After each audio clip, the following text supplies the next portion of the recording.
Final Shape is next reset, and it feels like we would never get there, but here we are. So in this video, I want to talk about some of the rarest weapons in the game that we've had over the past couple years, leading up to Final Shape. And these you can still get. They're truly one of one, and not only that, I want to talk about how some of them could work with some of the new exotics that we're going to be getting. And in that footage, it's Fallout's. A big shout out to him. He got to go to Bungie, have a first look. So check out his channel for a whole bunch of content leading up to Final Shape. And in this video, some things to keep in mind. This list, no other thing can do what they do as well as they do it. Some of them might be bland to you, might not be your cup of tea. That's fine. But remember, these are tools in your toolbox. And each one of them, I'm personally going to be using in Final Shape at some point if there's no replacements. These weapons have your back. A lot of weapons have stood the test of time, even sunset and then unsunset. So good or unique, they're still alive in vaults, like Bygone's Headseeker Kill Clip on the frame that it has, or it could be Kindled Orchid with Kill Clip Rampage. These have that type of quality, and most of these are going to be PvE centered. So at number 9, the Heal Clip or Permeability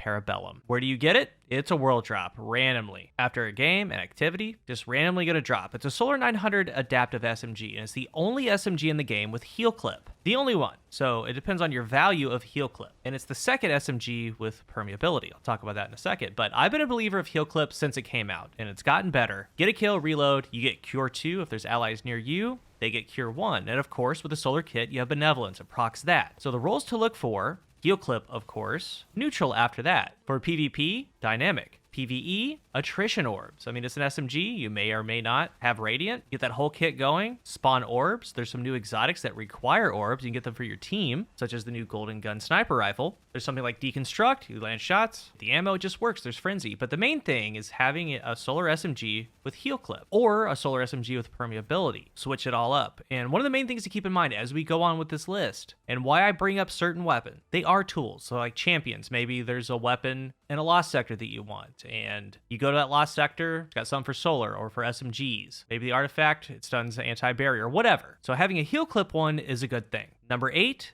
the Discord Subsistence Last Man Standing. It's the only weapon in the game with this combination, and it happens to be a shotgun. No reload needed. How do you get it? This came from Deep Dives that season. So some fishing, legendary fish turn in, decode Ingrams, the Reckoning weapons, and the combo really is just infinite ammo, really. If you have something like no backup plans, they're not used too much. Remember, in Season 21, they got a big buff. Overshields, refreshing health. If you have that overshield up, keeping it 35% more damage with your shotgun. Like, low-key, pretty good. But even not on that, though, on any character, maybe there's a shotgun modifier. Get a kill with another weapon, switch to it. Discord allows you just to keep getting ammo out of thin air. And when Discord isn't active, Final Blows keep filling up the magazine because of subsistence. The only time you're going to need to reload is if you decide to lay into a beefier target. It's rare, very rare.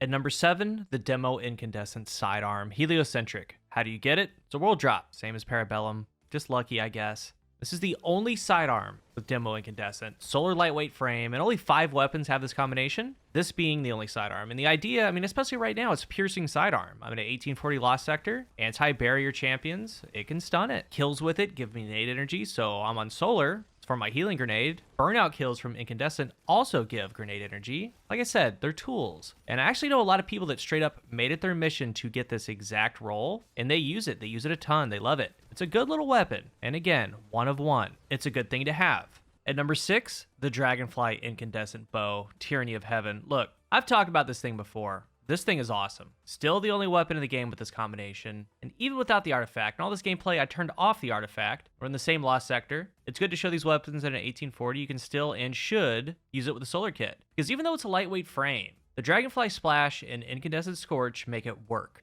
All you really need to get is just one target. All the other ones become easier. The Dragonfly Explosion, whatever it catches, will apply Scorch. So it has a whole bunch of AoE. It's just wide AoE. And again, with the kits, things like Searing, defeating Scorched combatants grants melee energy and creates a fire sprite. It's a staple for incandescent weapons. I still use this thing. Over 1,500 kills. This is a non-crafted version. You get it from the raid. Maybe people have been doing Pantheon and getting some red borders. So if you have it, still keep it. It's the only one with this combo, and the combo puts in work.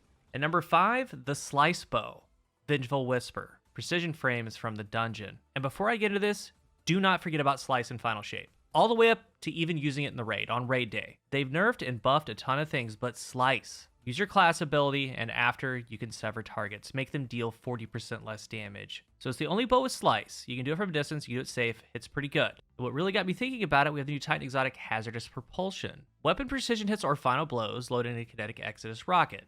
They stack up. And again, this is that gameplay from Fallout Plays, go check them out, obviously. Activating your class ability fires those loaded Exodus rockets. Damaging targets with those Exodus rockets temporarily increases rocket damage by 35% from all rocket sources. So if you're using this bow or a slice weapon, pick off enemies at a distance, precision hits or final blows, you're using your class ability anyway, so you might as well come right out of it, hit them with a slice. The rockets deal heavy damage, and then you're debuffing them. So why not use slice? This particular one has hatchling, and you can go a number of routes, but slice is key on it. Doing that big damage with a Titan exotic, them dealing less, or in this case, maybe use it on a champion, because bows can stun unstoppables this season. And before you know it, they'll be a part of the artifact again some way, somehow. So it's the only legendary bow with Slice. But regardless, be thinking about this new Titan exotic and its interaction with Slice. There's something here. At number 4, the Shoot to Loot Kinetic Tremor Battle Scar. Still the only Shoot to Loot Kinetic Tremor pulse in the game. It's a world drop. That means you're going to get it randomly, turning in Ingrams at the gunsmith after activities. And I've always been about this weapon. No different with this list. I've included it in a lot of lists. It's still rare. It's still one of one. Pulses happen to be in the artifact this time around, and pulses show up all the time. It's a good tool to have. And usually, even in GMs, I use this in GMs, you're maining something else, like a workhorse. Mine has been Indebted Kindness. So a lot of the slaying is done with that. A lot of the chunking yellow bars is done with that. It also doubles as piercing sidearm. So what I do is when I'm low on special ammo, I take shots with Battle Scar and straight just shoot to loot them. Or if there's a whole bunch of enemies, I just lay into them. The Tremor Waves pick up Orbs of Power. They pick up ammo, which by the way, I'm telling you right now, a shoot to loot kinetic tremor weapon looks pretty perfect. I mean perfect for the new Golden Gun Sniper Rifle because it gets charges off of Orbs of Light. But at a distance, you're chunking things down, but importantly, you're picking up orbs, you're picking up ammo. So you could use Reaper, have a kinetic siphon, get charged with light, get woven mail, get devour. All from safety. Kinetic Tremors does decent damage. It reloads all of your weapons. It's insane. It really is. Best pulse in the game at what it does. And I'm going to continue to ask you to look for it. It's special. At number 3, the Demo Wellspring Forbearance. Keep in mind, this thing's going to have enhanced demo, enhanced Wellspring. It's a brave weapon, and now is the week to go for it. I think Chain Reaction is still going to be good, even though it's getting a nerf, but we have a special GL here. You have a lot of ability energy coming back, specifically for grenade builds, and we can talk about a new exotic coming. My favorite way to play it is on a Strand Lock doing the Suspend build. It is stupid. Say the nade's gone, nade's the only thing not charged. All that energy's going to the grenade. Look how fast it can come back, and when there's a lot of density, like an Onslaught, you know, they all come down a hallway, one wave will get your grenade back, just bypassing cooldowns. And you happen to be on Strand, so the Origin trait, when you do get kills with it, you're getting melee energy. More on that in a second. So say you do consume the grenade, Shackle, get the Suspend build going. All the fragments, like getting class ability energy when defeating suspended targets, all that comes into play. But I'm very interested in the new Warlock exotic. Targets damaged by Arcane Needle embedded suspend when defeated. So you get the final blow, they suspend. Landing multiple needles on, let's say, a beefier target will suspend them. And defeating suspended targets grants melee energy. So this exotic, this weapon, Forbearance, getting nade energy, suspending all the time, either with the Suspend build or the Arcane Needle, defeating those suspended targets, getting that melee energy back, and it's also getting Wellspring and the Origin trait melee energy. And even though that has 3 charges, it's still good because there's 2 melee sources, Wellspring and the Origin trait. That looks great to me, and that's just one example. It's also great for something like a Contraverse Hold Warlock.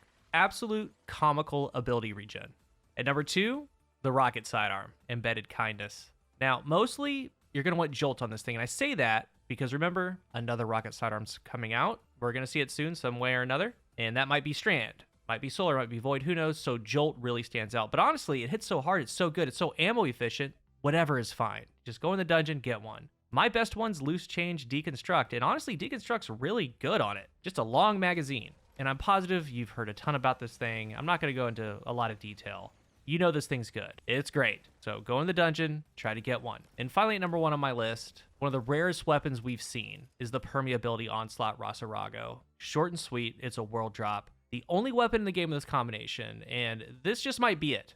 Like, no other weapon's going to have it. Because why this is so special, a true one of one. Onslaught is great, but it's mostly the RPM they placed on Onslaught. You can use it in higher tier content, 50 wave Onslaught, but This fast-firing AR, this RPM, Onslaught 3 is essentially shooting like a trace rifle, like 1,000 RPM, just fast damage. But the pairing of permeability, what that does, what you're able to do, it allows this thing to adapt to whatever the meta is. Like this season, Solar's the artifact. We know that. Get ignitions, radiant, all the things. Well, you just dodge. You have all that with Onslaught 3. You're doing what the artifact has to offer with this beast. And the season before, we've seen it. It was centered around Void. Kills with the Void weapon, do this or that. We're going to have artifacts in the future. Maybe it might be Strand themed.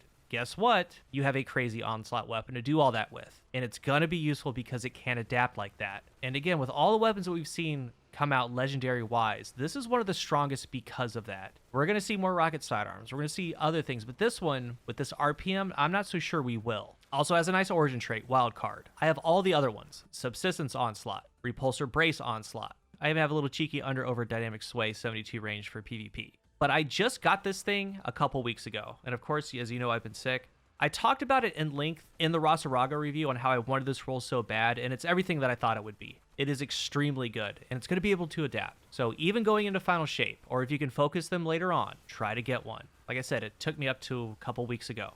All of it's just luck. So if you're new here, remember to hit the subscribe button, and if you are subscribed, thank you so much for your support. These weapons, they're all rare in some way, and they're all useful tools. I would love to hear your thoughts on my list, and add in any more that you have. Let's talk about it. I'll see you guys in final shape. Thank you for watching, and until the next one, I am CoolGuy.